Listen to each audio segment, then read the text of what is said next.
Hi, this is Jessie Graham at Human Rights Watch in New York. I'm here with Ilaria Allegrazzi. She's our senior Africa researcher.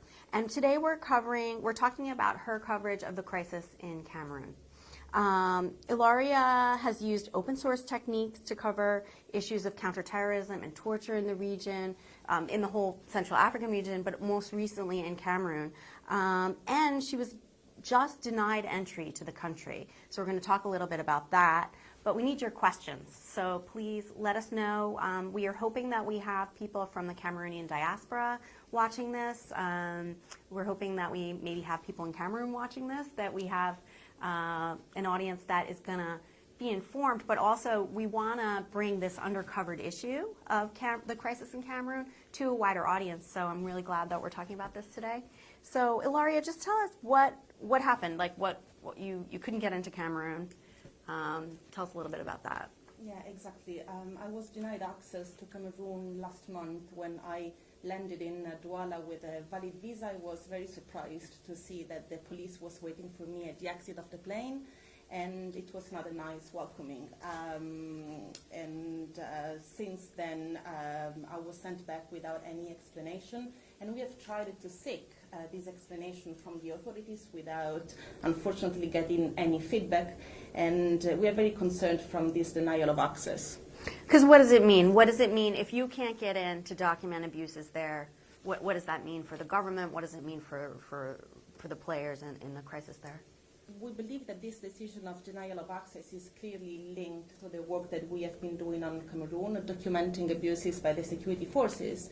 And we're concerned because it's a clear step back for Cameroon. It means that the country is afraid of international scrutiny, and they have things to hide from human rights organizations which are doing a very important work in the country, especially now to document abuses unfolding in the Anglophone regions. So the country is trying to keep everyone in the dark, but we will continue to do our work of documenting and reporting on abuses. So we're going to pull back a little, just see if we have any questions. Yeah, we had one that I think that came in that I think is more sort of a complicated question. So I want to pull back first to just talk a little bit about what is this conflict? Where does it come from? We call it a crisis. And you know, my knowledge of, I think, say when I was in West Africa in the 90s, Cameroon was a very stable country.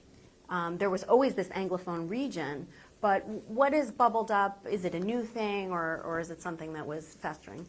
Yeah, I mean, it's not exactly a new thing. It's not a surprise that this crisis has now escalated. It is a long-standing issue and only resurfaced with more violence and more strongly in late 2016 when students, teachers, lawyers, the general population took the streets to claim more recognition for their political and cultural and social rights.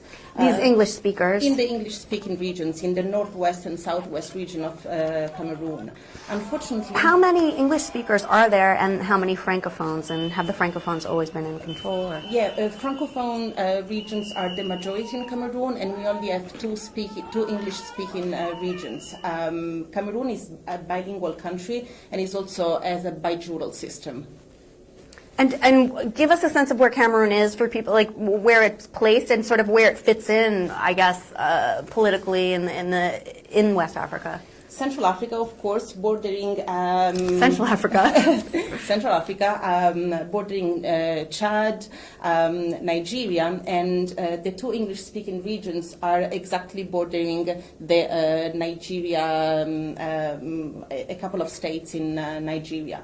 I just wanted to say that, again, this issue of the Anglophone crisis is not new, but the response from the government has been very brutal. And this has only contributed to make the crisis worse and to grow resentment and frustrations among the Anglophone community. The government has responded by shooting at peaceful protesters, arresting hundreds of peaceful demonstrators, and shutting down the internet for almost 4 months in 2017, banning civil society groups.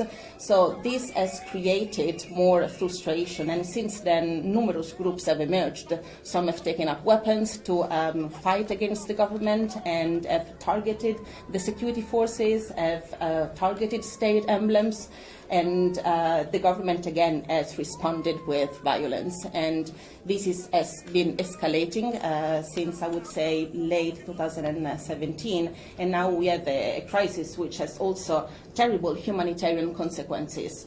Over 500,000 internally displaced, both in the north and southwest, and up to 30,000 refugees in Nigeria, a crisis which doesn't make to the headlines, unfortunately, and but people are in desperate need of protection and humanitarian assistance as well.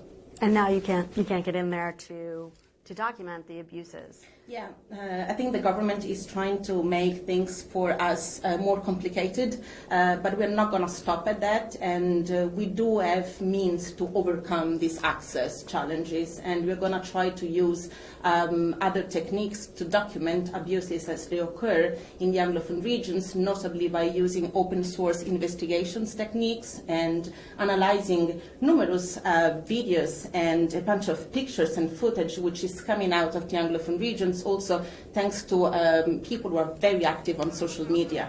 But we are going to also try to rely on our contacts on the ground, and I think having a solid contact network is key to do remote research. And this is something that you were doing. Ilaria just joined Human Rights Watch in December. Before that was doing this work with Amnesty International, and has won an award recently. Amnesty and the BBC won an award for doing this kind of open source investigation, the anatomy of a killing. So can you explain a little bit of that, about what that technique is and how it's played a role in your document, a little bit more of how you use it here? Yeah, open source investigations are very important to document abuses, human rights violations, and we have been using that both at Amnesty International and at Human Rights Watch. It basically deals with analysis of data available on the public domain, on the net, on the internet, on social media, on Twitter or Facebook profiles, and it's amazing how many data and how many information you can find out there. So in the case of Cameroon, we have used several of these techniques to uncover, among other things, the torture and incommunicado secret detention in military bases, thanks to a collaboration with forensic architecture, and with the BBC at Amnesty, I collaborated to analyze a very brutal and very graphic video showing the execution of 2 women and 2 children by the Cameroonian security forces. And so you were able to take the video and verify it, but also build a story, trace back. Absolutely. I think it's important to, for an open source investigation to be paired with a more traditional type of research with information coming from the ground, accounts from eyewitnesses and victims. And in the case of Anatomy of a Killing, we have been able to, first of all, geolocate the video, understand where it was filmed, and we have also extensively analyzed the dialogues in the video to get a sense of where the soldiers were from, what kind of language were they speaking, and we have also done an analysis of their uniforms to actually understand that they were uniforms from the Cameroonian army as well as weapons. So we identified a specific weapon which was used by the Cameroonian army, and that's how we spotted, and that's how we could also uncover this specific incident. It's so interesting and so much a part of our work here now. And now you're getting a lot of questions, so I just want to, we can come back to that, but I just wanted to see, let's see. Oh, this is an interesting question, like just, it speaks to why you're in New York this week. it's terrible. Someone says, why is the UN not taking any steps? Well, it is not exactly true, I think, and I am here in New York this week because early this week there was a meeting on Cameroon at the UN Security Council. It was an informal meeting, but it was still, I think, an encouraging and positive step, which showed the interest of the international community to discuss about the consequences of multiple humanitarian crises unfolding in Cameroon. Now, of course, we don't think that this is enough, and we want the Security Council to take a step forward and to discuss Cameroon more formally, to put it higher up on its agenda, and to regularly discuss not only about the humanitarian crisis, but also about the underlying causes of the crisis in the Anglophone regions, and especially human rights abuses. I was pleased to hear messages from some of the council members about the need for accountability for human rights abuses. This is very important, and I think it should be said more often. There was, I think, less engagement from other council members, and we would like, in particular, countries from the African Union to be more proactive and to step up in addressing the crisis in the Anglophone regions. I think you answered someone named Chinua Marshall. Chinua Marshall asked, what is HRW doing to escalate recommendations to the UN? So I think you kind of answered that bit. Yeah, we are trying also to keep up the momentum. There's a momentum now that we should take advantage of. There's more interest in the crisis in Cameroon, and more countries are caring about it, and also more media attention, which is very important. That's why we want to talk to you and talk to the media to raise awareness about what's happening there. There's somehow it's a forgotten crisis, and we need to talk about what's happening, about the human rights abuses, about the humanitarian consequences of the crisis, and we want to share also what the people on the ground told us, their stories and their experiences. Do you how do you deal with that when a country just isn't on the agenda? Like, are there business interests also? Are there ways that other ways to bring this to the forefront? We are trying to take advantage of each and every public event on Cameroon. This week was the UN Security Council meeting. Next month will be another meeting of the UN Office for Central Africa. We're also trying to work more in collaboration with other NGOs, other like-minded civil society groups, to try to bring up the same messages and shed a light on what's happening there. So I think joint work and joint efforts are very important to raise awareness. Ali Thornton asks, what can other countries like Canada do to help with this crisis? Is there a Canadian angle? Canada has an embassy in Cameroon, and I was in touch with the Canadians and as well as with other countries which have diplomatic representations in Cameroon. I think everyone has a role to play in order to shift the focus from the humanitarian crisis to the human rights crisis. That's what we want. That's what is more important than ever at the moment, to talk about human rights abuses and talk about accountability for these abuses. So far, abuses are happening in a climate of almost near complete impunity, and no one has ever been held accountable for those. So there's a need to talk about it and to try to address it. And you talked about there's this crisis going on with the Anglophone region. There's also Boko Haram activity in a region in the north, right? Is it in the far north? Far north, and I mean, how do we? There's another question here about that. How come we don't see this critical situation on main international media? What's blocking the spotlight to expose these issues on a bigger media stage? Jennifer Achu Tangji asks. Well, multiple questions. I think first of all, it's true that the country is facing multiple crises, and it's probably facing one of the most challenging periods of its history, recent history. There's a conflict ongoing in the far north with Boko Haram. While it's true that Boko Haram has been weakened, it has not been defeated yet. So it still poses a significant threat to the civilian population and to the security forces. We have seen a recent escalation of attacks by Boko Haram since January this year, with more deaths, with more destruction, and aggravating also the already bad humanitarian situation in this part of the country. In addition to that, we have just spoken about the Anglophone crisis in both the north and southwest. And let's also remember that in the eastern part of the country, bordering Central African Republic, we have up to 200,000 refugees coming from Central African Republic, and the security forces are facing threats from rebels from Central African Republic, regularly raiding that border area. On top of everything, there's also a political crisis in Cameroon since the elections, and especially following the arrest of the main opposition leader. Actually, someone from inside Cameroon is saying, her name is Veronica.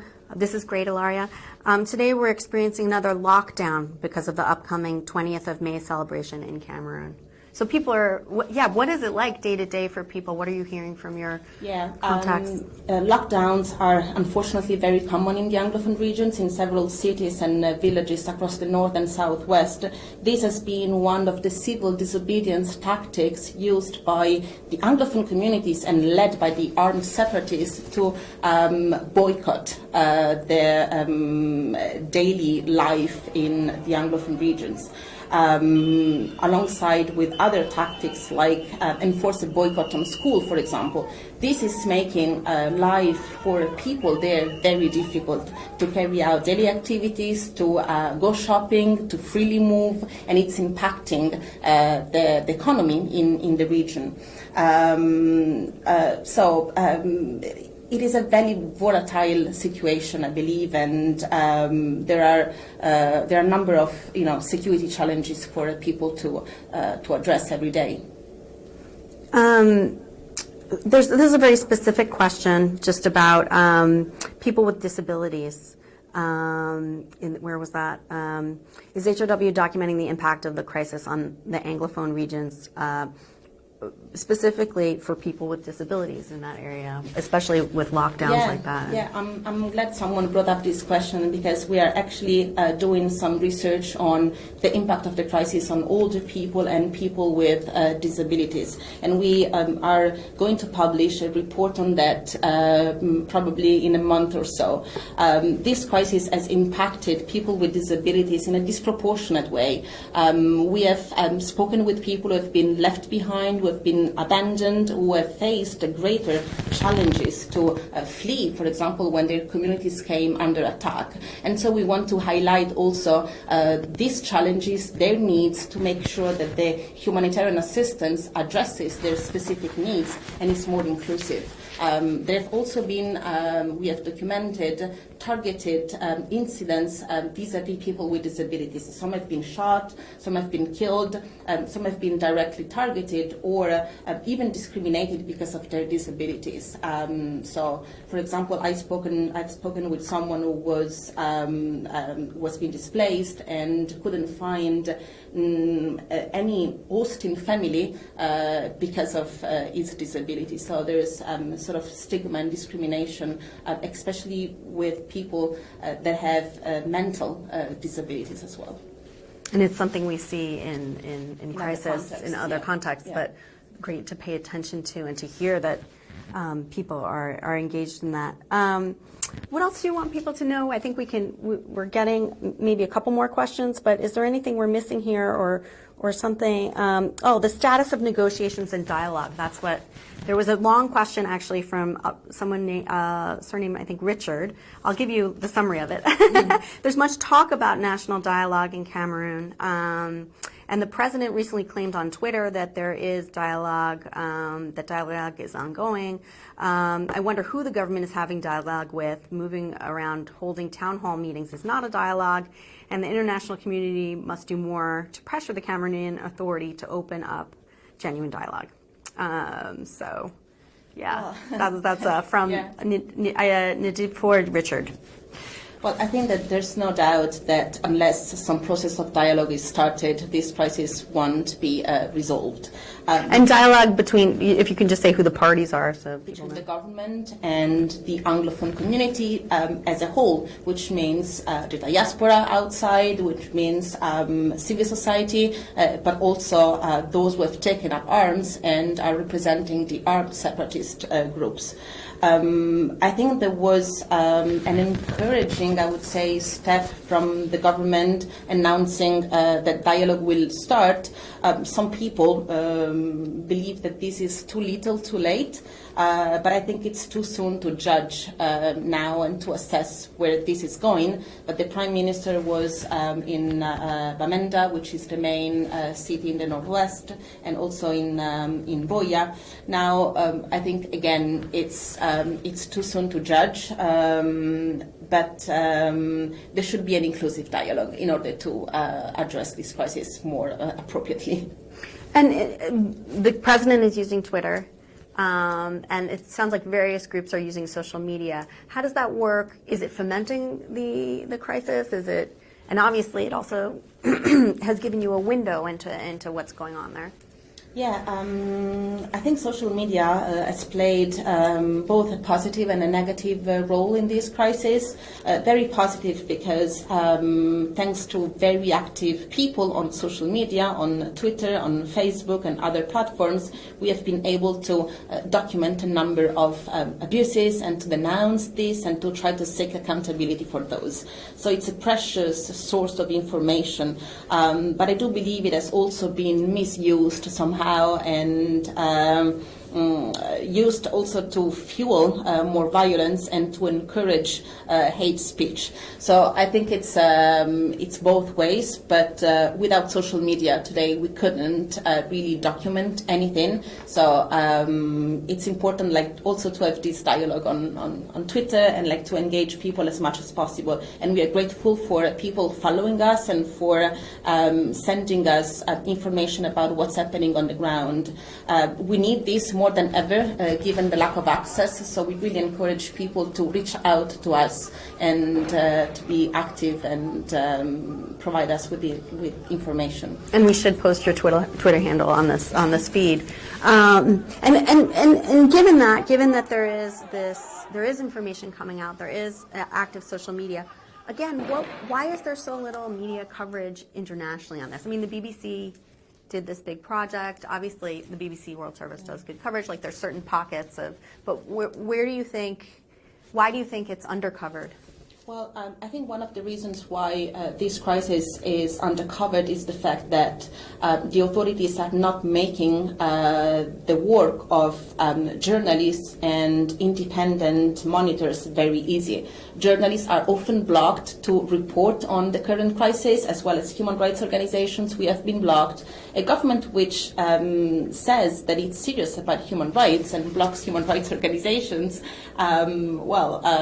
it's very problematic. So the government is putting obstacles for independent coverage, but at the same time, internet was also blocked for a few months, so this contributed to both lack of information, but also galvanizing more more people active on social media, especially from the outside.